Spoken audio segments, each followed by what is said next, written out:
Great job, Wright. Way to put him on the spot. That's all you have to do. Point out the contradictions. Lies always beget more lies. See through one, and the whole story falls apart. Look at us putting in some work. Wait, I remember now. Would you care to give your testimony again? Look at that. New testimony. Witness testimony, the time of discovery. Let's keep going. You see, when I found the body, I heard the time. There was a voice saying the time. It was probably coming from the television. Oh, but it was 3 hours off, wasn't it? I guess the victim must have been watching a videotape program. That's why I thought it was 1 p.m. Terribly sorry about the misunderstanding. I'm sorry. I think I just changed his voice. I don't know. My bad. I see. You heard a voice saying the time on the tape program. Mr. Wright, you may cross-examine the witness. Right. You know what to do. I've got this one. Ah, look at us. We're ready. Alright, it's not even time. You guys paid attention to the last one and this one. The time of discovery, pointless. You see, when I found the body, I heard the time. Whatever. There's a voice saying the time. It was probably coming from the television. Pause. Present. Matter of fact, we're gonna drag this on. We're gonna press them. Are you sure it was a television and not a radio? Well, no, I guess it might have been a radio. Incidentally, there was no radio on the premises. There was only one large television. Right. I can't put my finger on it, but something about this seems fishy. Something about hearing the television. The witness has testified. He heard the time. Oh, but it was 3 hours off, wasn't it? Whatever, we're going back. There's a voice saying the time. It probably came from the television. Pause.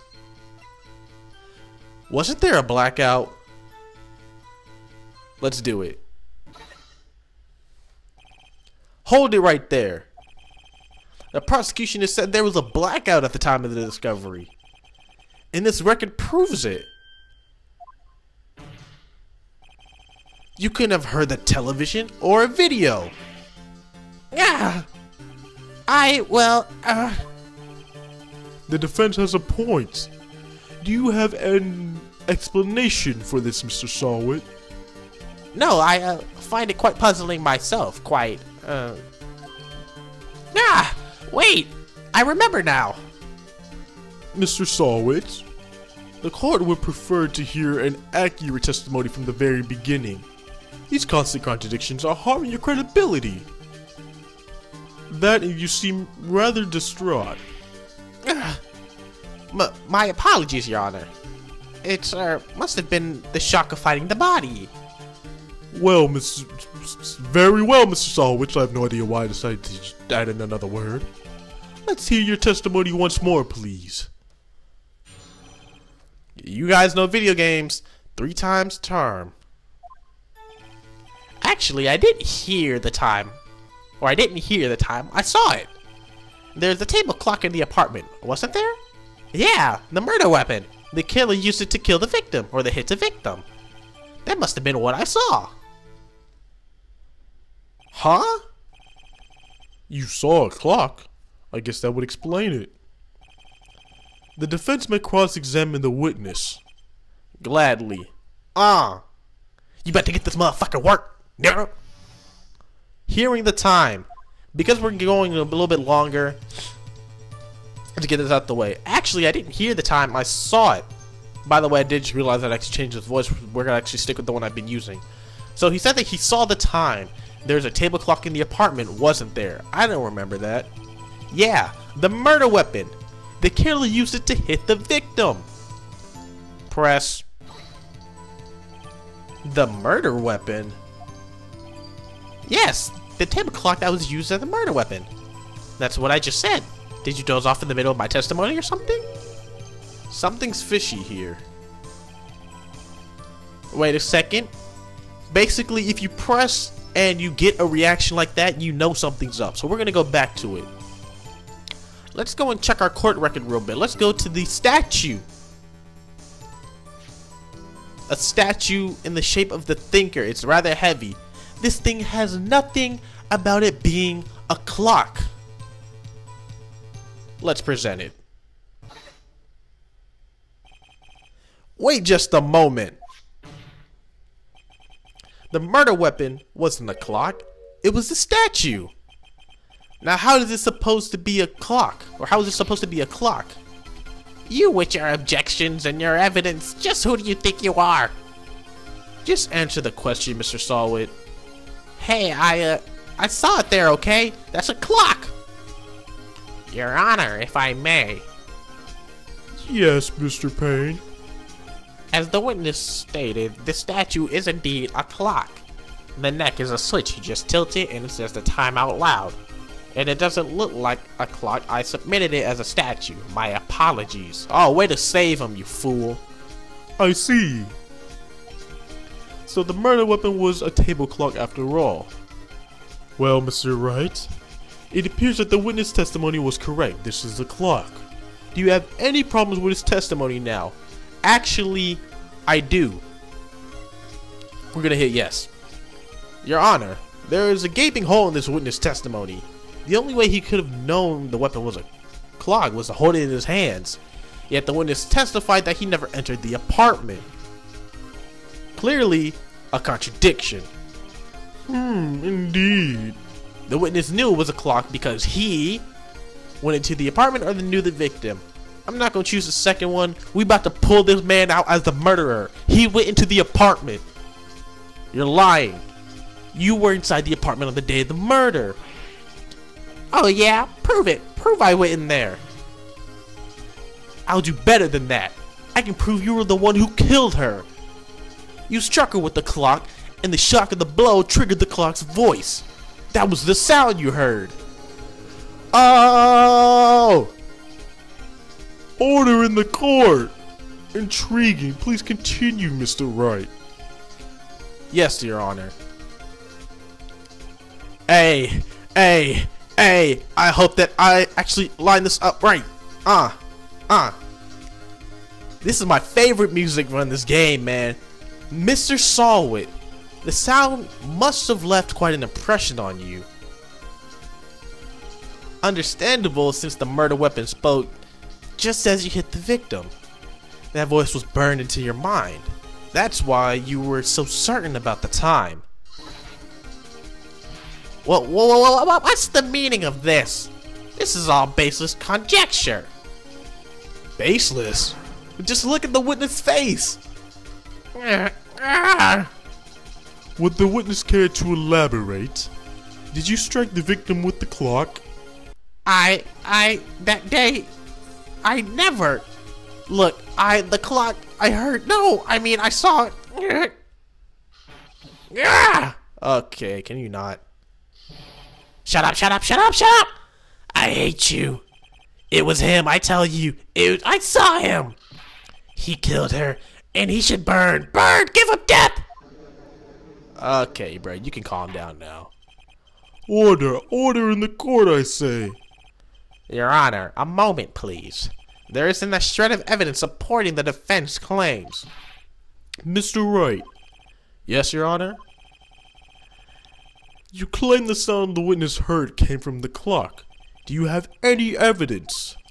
The whole case is riding on this. I better think through it carefully. Yes, Your Honor. The sound Mr. Sawit heard was definitely this clock. A fact which is clear if you simple. You can either examine the clock's batteries, ask the neighbor, or try sounding the clock. Let's try sounding the clock. Let's sound the clock now, here in this court. Your Honor, may I have the clock? I ask the court to listen very carefully. I think it's 8:25. That certainly is a strange way to announce the time. Well, he is the thinker, after all. So, we've heard the clock. What's your conclusion, Mr. Wright? Mr. Payne, can you tell me what time is it now? It's 11:25. As you can see, this clock is exactly 3 hours slow. Precisely the disparity between Mr. Sawit's heard and the actual time of death. So, Mr. Solwit, try to talk your way out of this one. You forgot one thing. Uh-oh, what is he talking about? Well, it made you seem like that clock is running 3 hours slow. It proves nothing. How do you know it's running 3 hours slow on the day of the murder? If you can't prove that, you don't have a case. He's right. How am I supposed to prove that? Damn it. I was so close. Mr. Wright, it seems you lack the critical evidence to support your claim. Yes. Yes, Your Honor. This means I cannot let the incident... that means I cannot let you indict the witness. Unfortunately, this ends the cross-examination of Mr. Frank Solwit. I come all the way down here to testify, and look what's happening. They treat me like a criminal. A criminal! You lawyers are all slime. I almost had him. Sorry, Larry. I failed you. There's nothing I can do about it now. Not so fast, Mr. Solwit. Mia? I mean, Chief? Listen up, Wright. Don't throw this one away. Not like this. Think. But Chief, it's over. I can't prove the clock was slow on the day of the murder. Nobody can prove that. Well, yes. But that doesn't mean you can't win. Try thinking out the box. Don't waste time doubting the facts. Assume the clock was 3 hours slow and think through it. Ask yourself, why was the clock 3 hours slow? Figure out the reason and you'll have the proof. Right. Right? Can you think of a reason as why the clock could be 3 hours slow? I hope you guys have, because I have. Wait, maybe I can prove it. You must have evidence somewhere in that can prove it, right? Find it and let them have it. Well, Mr. Wright, you say the clock was already running slow the day of the murder. Have you found evidence to support this claim? Of course. There's one piece of evidence in the court record that I can prove my claim being a doubt. Ha! Tough words. Let's see you pull this one off. Let's see if the evidence that proves why the clock was running slow. I hope you guys were paying attention. I'm sorry this is kind of long. This is supposed to be one of the short ones and I didn't know where to actually cut it off in the middle. I'm sorry. Hopefully you guys have bared with me so far. But we've went through all of these things. We went through the blackout record. We went through our autopsy report. We went through the statue. There's one thing left that we haven't chosen. Her passport. She did go to Paris before she came back, right? Let's check it. The victim apparently arrived home from Paris the day before the murder. Let's present it. Take that! The victim had just returned home from abroad the day of the murder. As we know, the time difference between here and Paris is 9 hours. When it's 4 p.m. here, it's 1 a.m. the next day there. The clock wasn't 3 hours slow, it was 9 hours fast. The victim had to reset her clock since returning home. That's why the time you heard when you struck her dead in the apartment was wrong. Proof enough for you, Mr. Solwit? Or should I say, Mr. Did It?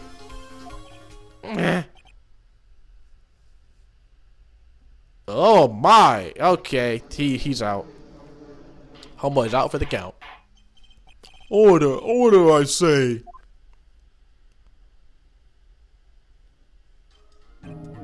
Well, this case has certainly turned out differently than we all expected.